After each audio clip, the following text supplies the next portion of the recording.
Hello बच्चों, welcome to Trisha SM tutorials. आज हम लोग बच्चों पढ़ेंगे किन्हीं दो रेशनल नंबर्स के बीच में कैसे और भी रेशनल नंबर्स को फाइंड आउट किया जा सकता है। जैसे अगर कोई बोल दे कि 2 और 3 है और 2 और 3 के बीच में आपको 4 रेशनल नंबर्स निकालने हैं, तो कैसे निकाला जाए।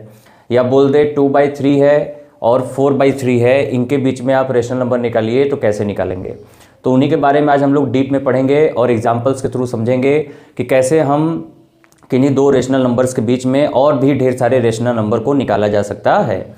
तो यहाँ पे अगर मैं आपको एग्जांपल के थ्रू लेके चलूँ तो मैं बोलूँ कि अगर बच्चों 1 और 2 के बीच में हमको 4 रेशनल नंबर निकाल के दिखाओ। कितने रेशनल नंबर? 4 रेशनल नंबर हमको निकाल के दिखाओ। किसके बीच में बच्चों?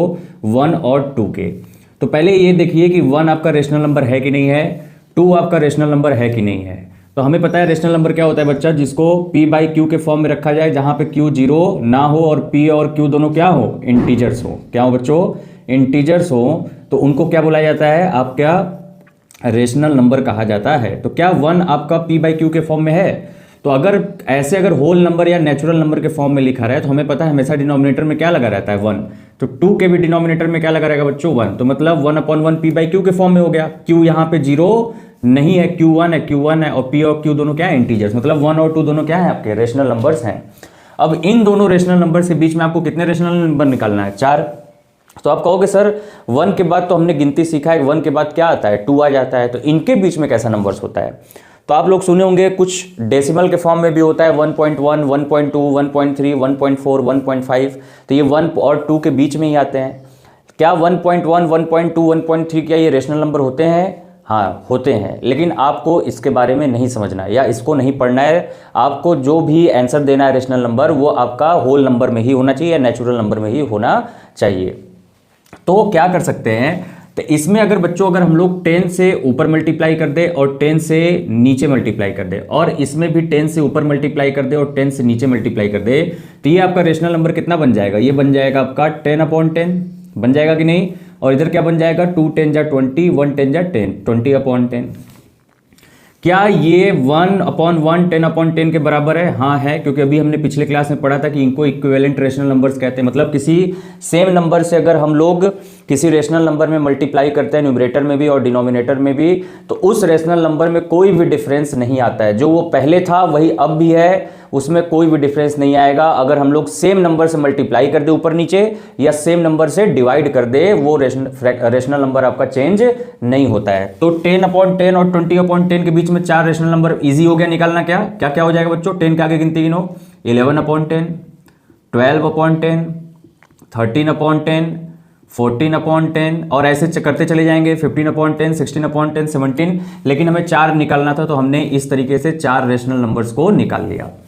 बस आपको इसमें यह ध्यान देना है कि जो भी रेशनल नंबर बच्चों आपको दिया रहे, तो यहां पे आपको क्या दिया था? 1 दिया था, 2 दिया था।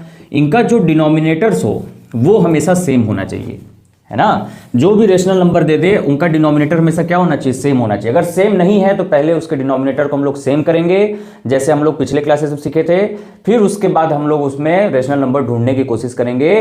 तो यहां पे जैसे मैं आपको अगर एक एग्जांपल दे दूं, एग्जांपल के थ्रू हम लोग अगर इसको सोचे, तो जैसे बच्चों 2/3 दे दिया और 4/5 दे दिया और बोला कि इन दोनों के बीच में आप लोग को रेशनल नंबर निकालना है। तो क्या ये रेशनल नंबर है? हाँ है सर। क्या ये रेशनल नंबर है? हाँ है सर। लेकिन क्या डायरेक्ट अब यहीं से 10 से मल्टीप्लाई कर दे, यहां भी 10 से मल्टीप्लाई कर दे? नहीं, गलत हो जाएगा। कैसे करना है? पहले देखिए कि क्या दोनों रेशनल नंबर का डिनोमिनेटर सेम है कि नहीं है। तो यहां पे देखेंगे, यहां 3 है, यहां पे 5 है, दोनों का डिनोमिनेटर सेम नहीं है। तो डिनोमिनेटर सेम करने के लिए क्या करना पड़ता है? 3 और 5 का एलसीएम लेना पड़ता है। एलसीएम लेके फिर उसके बाद जो एलसीएम आता है इसमें मल्टीप्लाई करेंगे, वही इसमें करेंगे, है कि नहीं है। तो यहां पे हमको दिख रहा है 5 है और यहां पे क्या है? 3 है। अगर मैं यहां 5 से मल्टीप्लाई कर दूं और अगर मैं यहां 3 से मल्टीप्लाई कर दूं, 3 5 जा 15, 5 3 जा 15, दोनों इक्वल हो गए। लेकिन जितने नंबर से हम नीचे मल्टीप्लाई करेंगे उतने ही नंबर से हमें ऊपर भी मल्टीप्लाई करना पड़ेगा इक्विवेलेंट रेशनल नंबर रखने के लिए। तो इधर भी कितना मल्टीप्लाई करना पड़ेगा? 3। तो ये रेशनल नंबर आपका क्या बन गया बच्चों? तो ये दोनों रेशनल नंबर आपके बन गए 10/15 और ये बन गया 12/15। अब अगर हमें बोल दिया कि 5 रेशनल नंबर इनके बीच में निकाल के दिखाओ, है ना। कितने रेशनल नंबर? 5। तो अगर मैं बच्चों यहाँ 10 से ऊपर भी मल्टीप्लाई कर दूँ और 10 से नीचे भी मल्टीप्लाई कर दूँ और यहाँ भी 10 से ऊपर मल्टीप्लाई कर दूँ और 10 से नीचे भी मल्टीप्लाई कर दूँ, तो ये नंबर क्या बन जाएगा बच्चों? 100/150 बन जाएगा। और ये क्या बन जाएगा? 120/150 बन जाएगा, है कि नहीं है? अभी भी डिनोमिनेटर सेम ही है। तो अगर मैं इसके बीच में, तो पहले अगला रेशनल नंबर क्या हो जाएगा? 101/150। फिर क्या हो जाएगा? 102/150। फिर अगला क्या हो जाएगा बच्चों? 103/150। ऐसे करते करते हम लोग 19/115 तक चले जाएंगे। तो लेकिन हमें 5 निकालना था, तो 5 तक जाके रुक जाएंगे और वही आपके रेशनल नंबर्स हो जाएंगे। इसमें अगर आपसे कोई पूछे कि किन्हीं दो रेशनल नंबर के बीच में कितने रेशनल नंबर आ सकते हैं बच्चों, तो इनफाइनाइट रेशनल नंबर्स आ सकते हैं, मतलब अनगिनत जितना। क्यों ऐसा? यहाँ पे अगर हम 10 से मल्टीप्लाई कर रहे हैं तो हमको 19 तक मिला, 19 रेशनल नंबर मिला। अगर मैं यहाँ पे 1000 से मल्टीप्लाई कर दूँ तो सोचो कितने रेशनल नंबर मिलेंगे? बहुत ज़्यादा हो जाएंगे। अगर मैं यही 1 करोड़ 10 करोड़ से मल्टीप्लाई कर दूँ तो वहाँ कितने रेशनल नंबर मिलेंगे? तो इनफाइनाइट रेशनल नंबर्स दो किसी रेशनल नंबर के बीच में निकाला जा सकता है। इतनी बात समझ में आ गई आपको? तो चलिए और एग्जाम्पल देख लेते हैं। यहाँ पे बच्चों क्वेश्चन क्या दिया हुआ है? Find 3 rational number between -2/3 and -4/5। तो यहाँ लिख लेंगे -2/3 और यहाँ लिख लेंगे -4/5। क्या ये दोनों रेशनल नंबर का डिनोमिनेटर सेम है बच्चों? नहीं है। तो पहले क्या करेंगे? डिनोमिनेटर सेम करेंगे। अगर मैं यहाँ 5 से ऊपर नीचे मल्टीप्लाई कर दूँ और यहाँ पे 3 से मल्टीप्लाई ऊपर नीचे कर दूँ बच्चों, तो ये क्या बन जाएगा? -10/15 और इधर क्या बन जाएगा? -12/15। तो अब क्या दोनों रेशनल नंबर का डिनोमिनेटर सेम हो गया कि नहीं हो गया? हाँ सर, हो गया। आपके एनसीईआरटी में क्या बोलता है कि जो ये आपका दिया हुआ है कितने रेशनल नंबर हैं, इसको n मान लीजिए। क्या मान लीजिए? n। और n+1 से ऊपर नीचे मल्टीप्लाई कर दीजिए। तो यहाँ पे n कितना है? 3 है ना। तो 3+1 क्या हो जाएगा? 4 हो जाएगा। तो कहता क्या है कि माइनस, आप इधर भी 10 को 4 से मल्टीप्लाई कीजिए, 15 को भी किससे मल्टीप्लाई कीजिए? 4 से। इधर भी 12 को 4 से मल्टीप्लाई कीजिए, 15 को भी किससे मल्टीप्लाई कीजिए? 4 से मल्टीप्लाई कीजिए। तो कि यहाँ पे कितना बनेगा? -40/15 × 60 हो जाएगा। यहाँ पे कितना बनेगा? 12×48 -48/60 बनेगा, है कि नहीं है? तो यहाँ पे आपको पता चलेगा कि सर यहाँ पे तो लिमिटेड ही निकलेंगे, 41, 42, 43, 47। ये सर बड़ा मतलब कि माथा पच्ची वाला है, इसमें हम लोग को ज़्यादा झंझट हो जाएगा। तो आप लोग को कुछ नहीं करना, जो मैंने पहले बताया कि आप 10 के फैक्टर्स जो भी होते हैं, 10 हो गया, 100 हो गया, 1000 हो गया, वो 10,000 हो गया, है ना। सब ये सारे नंबर्स 10 से डिवाइड हो जाएंगे। इनमें से किसी एक नंबर पर आप ये वाला n वाला मत लेके चलिए। आप यहाँ पे क्या करिए? सिंपल जो हमने समझा वही करना है आप लोग को, और आपके एग्जाम में आप करेंगे तो गलत भी नहीं होगा। तो हमने क्या किया? 10 को 100 से ऊपर भी मल्टीप्लाई कर दिया और 15 को 100 से नीचे भी मल्टीप्लाई कर दिया। इसी तरह यहाँ पे 12 को 15 100 से मल्टीप्लाई कर दिया और यहाँ पे भी बच्चों 100 से मल्टीप्लाई कर दिया। तो ये कितना हो जाएगा? -1000/1500 हो गया बच्चों। और यहाँ पे कितना हो जाएगा? -1200/1500 हो जाएगा, है कि नहीं है? अब देखिए इनके बीच में बहुत सारे नंबर आपको निकालने, कितने हैं? 3 ही निकालने हैं। तो अगला क्या हो जाएगा? -1001/1500।